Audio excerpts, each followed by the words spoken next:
The Sleeping Beauty. Once upon a time, there was a king and queen who for a very long time had no children.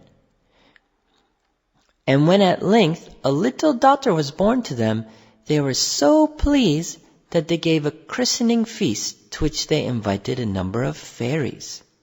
But, unfortunately, they left out one rather cross old fairy, and she was so angry that she said the princess should die when she reached the age of 16 by pricking her hand with a spindle. All the other fairies present, except one, had already given the princess their beautiful gifts, and this last one said she could not prevent part of the wicked wish coming true. But her gift should be that the princess should not really die, but only fall into a deep sleep, which should last for 100 years. And at the end of that time, she should be awakened by a king's son.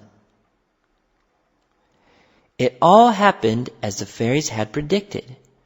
When the princess was 16 years old, she saw an old woman spinning and took the spindle from her to try this strange new work. Instantly she pricked her hand and fell into a deep sleep, as did everyone else in the palace. There she lay in a bower of roses, year after year, and the hedge round the palace garden grew so tall and thick that at last you could not have told that there was a castle at all. At the end of the 100 years, a king's son heard of the castle and the enchanted princess who lay asleep there, and determined to rescue her.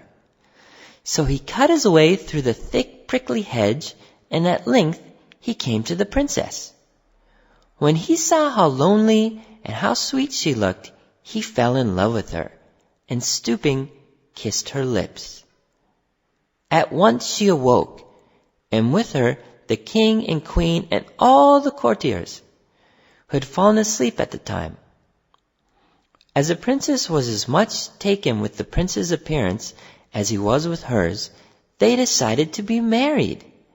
And so the wedding was celebrated the same day with great pomp and ceremony.